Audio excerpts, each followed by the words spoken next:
The silence in my house used to be a comfort. When my husband David was alive, our home was filled with the easy noise of a shared life, the murmur of the television, the clink of his coffee cup, the sound of his workshop in the garage. For the past 2 years since his passing, I've had to learn the difference between peaceful quiet and the oppressive silence of being alone. At 72, you learn to fill the empty spaces. I have my garden, my book club, and my weekly calls with old friends. And I have my son, Mark. Or rather, Mark has me. He drops by every other week, usually when he needs something, bringing with him a whirlwind of restless energy that feels more like an intrusion than a visit. He treats my quiet, orderly home like a pit stop, a place to refuel on home-cooked meals and maternal validation before speeding off to his own, more important life. This particular Tuesday, he arrived with a bag of my favorite bagels and a mission. "Mom, you've got to get with the times," he announced, dropping the bag on my polished kitchen island. He was already pulling out my laptop, his fingers tapping impatiently on the lid. "You're still writing checks for your utility bills. It's insane. Let me set you up with online payments. It's what everyone does." I sighed, pouring him a cup of coffee. I didn't mind writing checks. It was a ritual. I'd sit at the little desk David built for me, balance my checkbook just as my father had taught me, and feel a sense of control over my finances. But to Mark, my ways were ancient, fossilized. "I don't know, Mark. It all seems so complicated. All those passwords and websites." I trailed off, knowing it was futile. "It's not complicated, Mom. You just have to try," he said, his tone dripping with the kind of strained patience one uses on a toddler. "Look, I'll do it all for you. We'll just need your main credit card to link to the accounts. The Chase Sapphire one you use, right? Where do you keep it?" I hesitated. David had always handled the big financial things, but since he'd been gone, I'd made it a point to be meticulous. I knew where every penny went. Handing over that control, even to my own son, felt like a step backward. But I saw the look on his face, that exasperated "you're being difficult" expression, and I relented. I retrieved my purse and handed him the card. For the next hour, he sat at my kitchen table, clicking and typing, muttering about user interfaces and security questions. I tried to watch, to learn, but he was moving too fast, speaking a language of apps and portals that felt alien. "Don't worry your head about it," he said, handing the card back to me. "I've saved all the passwords in a file on here. You won't have to touch a thing, see? All automated. Now you have more time for whatever it is you do." He smiled, but it didn't reach his eyes. He saw himself as a hero, a tech-savvy son saving his Luddite mother from her own incompetence. He didn't see that he was chipping away at my independence, convincing me that I was incapable, that I needed him to navigate the modern world. As he left, patting me on the shoulder, I felt a familiar pang of sadness. I wasn't just missing my husband. I was missing being seen as a whole person. To my son, I was becoming a project, a problem to be managed.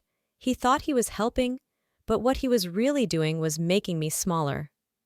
A week later, Mark was back. This time, he brought his girlfriend, Tiffany, a woman who seemed to communicate primarily through exaggerated sighs and glances at her phone.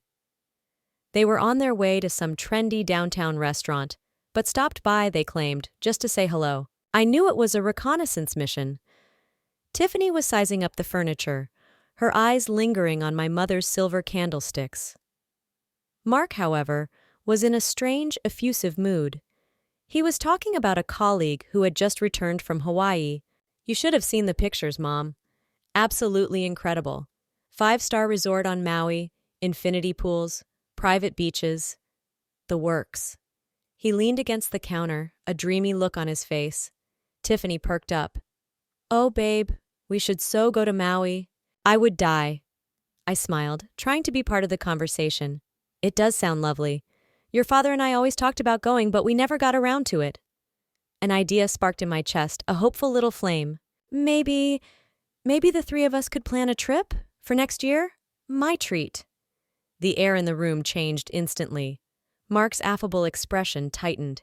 He exchanged a quick, unreadable look with Tiffany. "Oh, Mom," he said, and the condescension was back, thick and suffocating.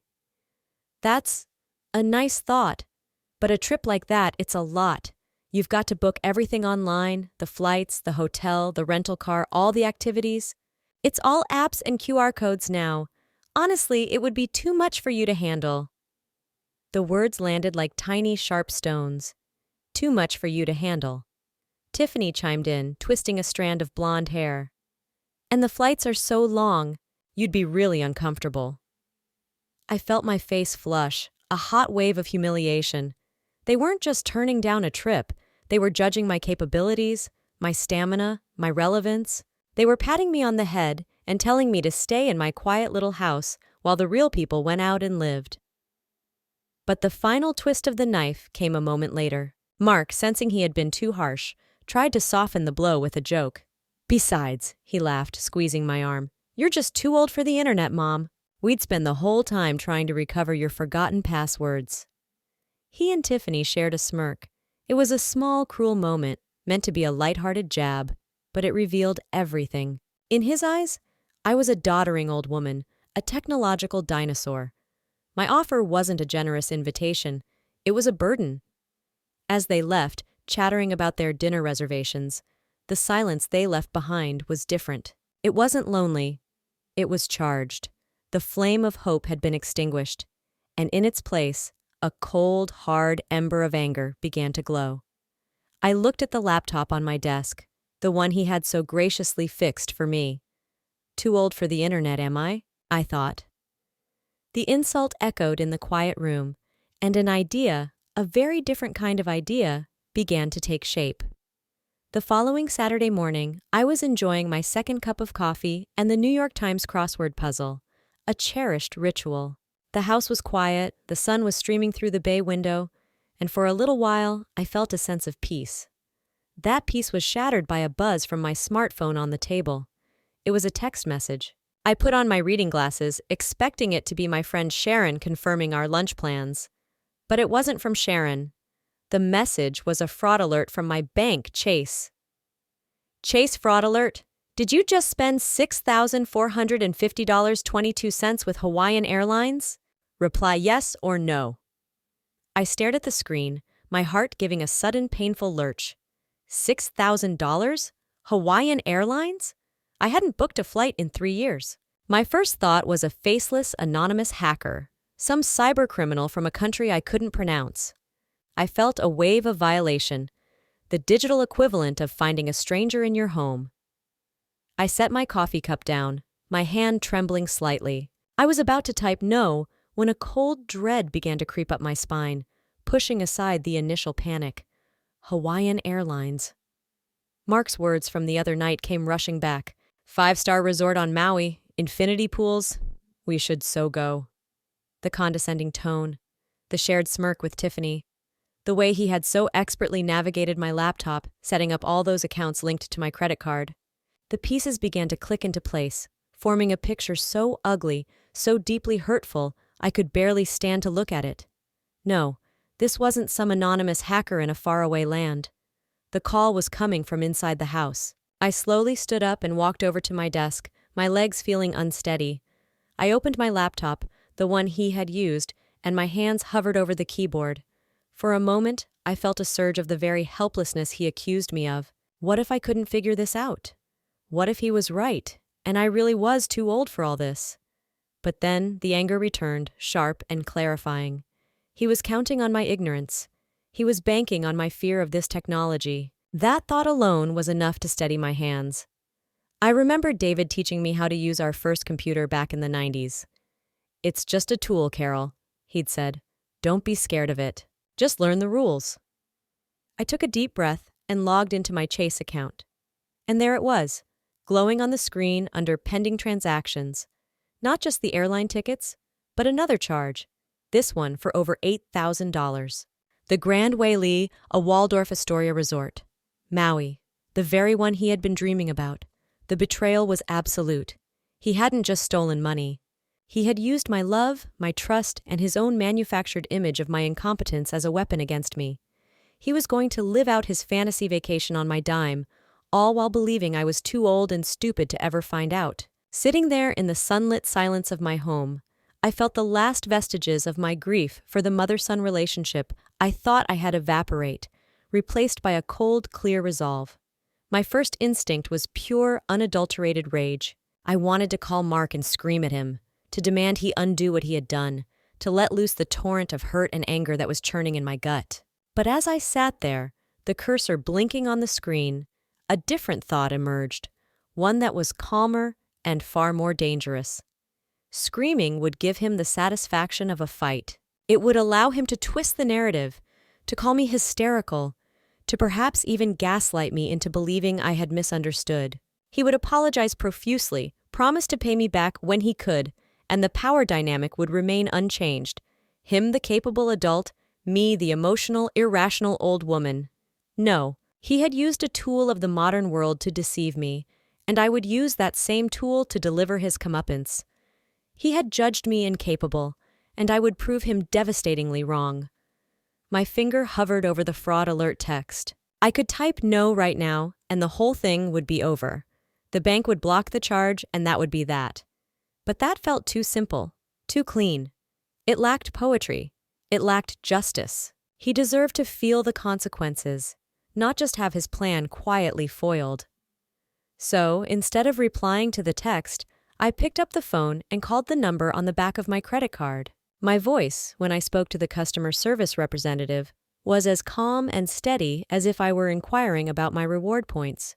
"Hello," I began. "I've received a fraud alert for 2 rather large charges, and I need some information." I explained the situation, omitting the fact that I knew the perpetrator was my son. The woman on the other end, a polite professional named Brenda, was incredibly helpful. "Yes, ma'am. I see the charges right here. Hawaiian Airlines and the Grand Whaley Resort. Since these are still pending, we can dispute them immediately. The charges will be reversed, and the vendors will be notified of non-payment." This was the critical moment. This was where the seed of my plan took root. "That's wonderful, Brenda," I said, my mind racing. "But I have a question. Is there a time limit? I'm away from my computer at the moment and want to be sure before I make a final confirmation. How long do I have before the charges are permanently processed and I have to file a formal dispute?" Brenda put me on a brief hold to check. The music that played was surprisingly calming. It gave me a moment to let my heart rate settle. She came back on the line. "It looks like you have about 10 business days, ma'am. The transactions will likely post in 2 to 3 days, but the window to report it as fraud and have it reversed easily is quite generous." 10 days. A small cold smile touched my lips. That was more than enough time. "Thank you, Brenda. You've been very helpful. I'll call back in a few days to finalize the report." I hung up the phone. The plan was no longer a vague notion. It was a concrete timeline. Mark had set a date for his grand vacation, and now so had I. I was no longer the victim in this story. I was the architect of its ending. I would let him plan. I would let him pack. I would let him dream of his 5-star getaway, paid for by the mother he thought was a fool. I would be patient. I would wait until his joy was at its absolute peak, and then, and only then, I would bring it all crashing down. 2 days later, just as I was pruning my rose bushes, my phone rang. It was Mark. I let it ring 3 times, took a deep, steadying breath, and answered with the most cheerful, unsuspecting voice I could muster. "Mark? Hello, dear? How are you?" He was practically vibrating with excitement on the other end of the line. "Mom, you are not going to believe this. The most amazing thing happened." I snipped a deadhead off a peace rose, the irony not lost on me. "Oh? Do tell," I said, feigning motherly curiosity. "So, you know how Tiffany and I have been working so hard? Well, I got this massive, unexpected bonus at work. It's crazy. And Tiff and I decided, you only live once, right? We're doing it, Mom. We booked a trip to Maui." He delivered the lie with such practiced ease it was almost impressive. The unexpected bonus was a nice touch, a preemptive strike against any potential questions about affordability. "Maui? My goodness!" I exclaimed, injecting my voice with manufactured delight. "Why, that's where you were just talking about. How absolutely wonderful for you two. I'm so happy for you." I could almost hear him relax on the other end, relieved that I had bought his story hook, line, and sinker. This was the most important part of my plan, to give him no reason to suspect a thing. If he thought I was even remotely suspicious, he might check the credit card statement himself. But if he believed I was his blissfully ignorant, tech-illiterate mother, he would proceed with the confidence of a master thief. "Yeah, it's going to be epic," he gushed. "We're staying at this incredible place called the Grand Whaley. You should see it online." "Oh, I have," I thought grimly. "I'm sure it's beautiful," I said aloud. "When do you leave?" This was the crucial piece of information I needed. "Next Friday. It was all very last minute, a special deal on the flights we couldn't pass up," he said, adding another layer to his fiction. "We'll be gone for 10 days. Sun, sand, and no work calls." I made sympathetic noises and offered to water their plants while they were away, a gesture of maternal support that was dripping with a secret poisonous irony. We spoke for another 10 minutes, the entire conversation a masterclass in my own self-control. I listened to him detail the restaurants he wanted to try and the excursions he planned to book, no doubt also on my card. And with every word, my resolve hardened. He felt nothing. No guilt, no shame. Only the entitled excitement of a child who had successfully raided the cookie jar. As we were saying our goodbyes, he couldn't resist one final condescending jab. "I'll send you lots of pictures, Mom. Maybe it'll inspire you to finally figure out how to use that smartphone of yours properly." I laughed, a light, airy sound. "You do that, dear. Have the time of your life. You deserve it." I hung up the phone and stared at the perfect, blood-red rose in my hand. "Oh, you have no idea," I thought. "The time of your life is exactly what I'm counting on." The next week was one of the strangest of my life. On the surface, everything was normal. I went to my water aerobics class, had lunch with Sharon, and spent hours in my garden, pulling weeds with a vengeance. But beneath the placid exterior of my routine, I was living a double life. I had become a digital spy, a silent observer of my son's stolen dream. He had once mocked me for being too old for the internet, but now the internet was my greatest ally, my window into his and Tiffany's giddy preparations. Tiffany's Instagram account, which she had insisted I follow months ago, "You have to see my life, Carol," became my primary source of intelligence. It was a non-stop parade of pre-vacation glee. There were pictures of new, ridiculously expensive luggage, captioned, "Maui Ready." A boomerang video of 2 clinking cocktail glasses, captioned, "Celebrating our bonus, hard work pays off." The wink emoji felt like a personal insult. Every post was a fresh log on the fire of my anger. I saw a selfie of them at a high-end boutique, Tiffany holding up a bikini that cost more than my weekly grocery bill. I saw a picture of 2 first-class airplane tickets, with their names, Mark and Tiffany, gleaming under the light, the destination, OGG, Kahului, Maui, clearly visible. He had even sprung for first class. On my dime. The audacity was breathtaking. He wasn't just stealing from me, he was flaunting it, rubbing it in the face of a world he believed was too blind to see his deceit. And he was doing it all under the guise of being a hard-working young man, enjoying the fruits of his labor. I found the flight number on the ticket, and, with a simple Google search, bookmarked the Hawaiian Airlines flight status page. I watched the countdown. 5 days, 4, 3. During this time, Mark called twice. Both times, he was breezy and excited, asking if I needed anything before he left, the perfect, dutiful son. He had no idea that with every cheerful word, he was digging his own grave a little deeper. I played my part to perfection, asking about their packing and reminding him to use sunscreen. It was a surreal performance. Here I was, calmly discussing SPF levels with the son who had committed grand larceny against me, all while I was methodically plotting the precise moment to detonate his life. The day before their departure, Tiffany posted a final, triumphant photo. It was of their passports and tickets, neatly arranged on a table next to 2 glasses of champagne. The caption read, "Out of office on. Paradise, here we come. See you suckers later. #Maui bound, #blessed, #YOLO." I looked at the picture for a long time, at their smug, self-satisfied celebration built on a foundation of lies. Blessed, I thought, a bitter taste in my mouth. No, not blessed, borrowed. And the loan is about to be called in. I closed my laptop. The waiting was almost over. Tomorrow was the day of reckoning. Friday morning arrived, crisp and clear.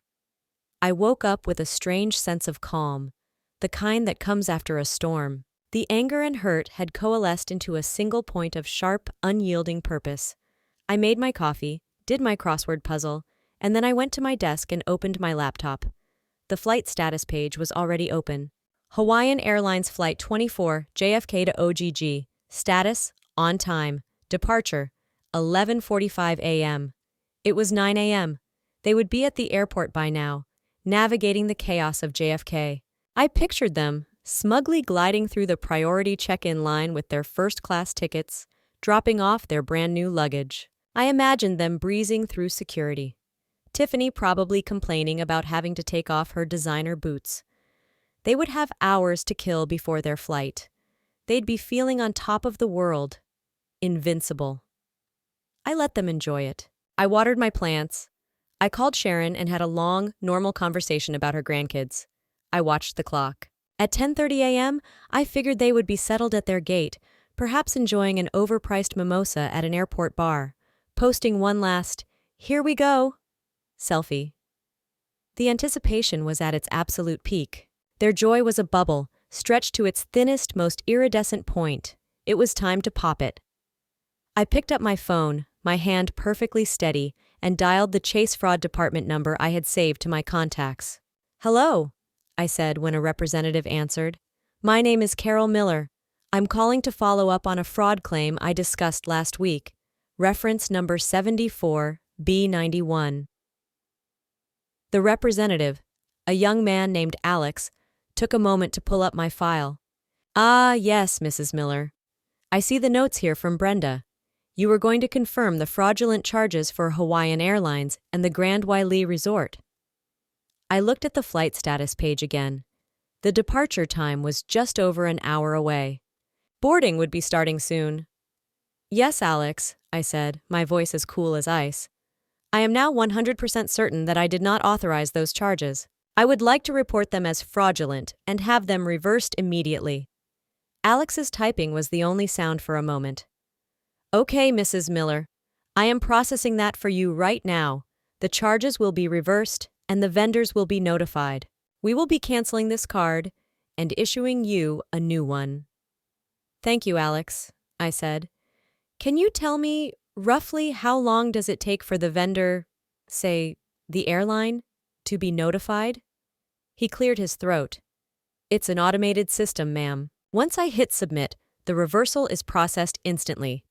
The airline system should reflect the payment failure within a matter of minutes." Minutes. A slow smile spread across my face. I imagined the scene with perfect clarity. Mark and Tiffany, giddy with anticipation, sauntering up to the gate when their boarding group is called. They hand their tickets to the gate agent. The agent scans them. A jarring beep sound. A frown. The agent tries again. Beep. "I'm sorry, sir. There seems to be a problem with your tickets." The confident smirk on Mark's face would falter, replaced by confusion, then annoyance, and finally, dawning public humiliation. All because of the mother who was too old for the internet. I ended the call. My work was done. All that was left was to wait for the fallout. Scene 8, the sound of crashing. I didn't have to wait long. At 11:52 a.m., 7 minutes after the flight was scheduled to have departed, my phone erupted with an incoming call from Mark. The name flashed on the screen, and I let it ring, savoring the frantic buzzing. I let it go to voicemail. A minute later it rang again and again. On the fourth try, I decided I was ready. I answered but said nothing. "Mom?" His voice was a raw shriek of fury and panic, the airport's cacophony of announcements and disgruntled travelers echoing behind him. "What did you do? What the hell did you do?" I took a sip of my now cool coffee. "I'm not sure what you mean, Mark," I said, my voice dripping with feigned innocence. "Is something wrong? I thought you'd be in the air by now." "Don't play dumb with me," he screamed, his voice cracking. "They wouldn't let us on the plane. They said the payment for the tickets failed. They canceled them right at the gate. Our hotel reservation, too. It's all gone. Tiffany is sobbing. Everyone is staring at us. You did this." The venom in his voice was palpable, but it didn't touch me. The hurt he had caused me had created a kind of armor. I was untouchable. Payment failed? I mused aloud. That is strange. I wonder why that could have happened. Could it be because the charges were fraudulent? The line went dead silent for a moment. I could hear his sharp intake of breath, the sound of his entire world tilting on its axis. What are you talking about? He stammered, the rage replaced by a dawning, sickening dread. This was the moment I had been waiting for, the moment I took back every ounce of respect he had stolen from me. I'm talking about the $14,000 you stole from my account, Mark. The unexpected bonus you used to book a first-class vacation to Maui. You called me old. You said I was too old for the internet, that I couldn't possibly understand how it all works. I paused, letting the words hang in the air between us. But you seem to have forgotten one little detail of the modern world you love so much. I get text messages, Mark. I get fraud alerts from my bank. You thought I was an incompetent old woman you could use as your personal piggy bank. You were wrong. He started to sputter, a string of denials and excuses, but I cut him off. You disrespected me. You disrespected your father's memory, and you stole from me. You made your bed, Mark. Now you get to lie in it. Or in your case, you get to take the air train back to Queens with your sobbing girlfriend. Have a wonderful vacation. And with that, I ended the call. I blocked his number. I sat back in my chair, the silence of the house returning. But this time it wasn't lonely. It was the sound of peace, the sound of strength, the sound of a bill, long overdue, finally being paid in full.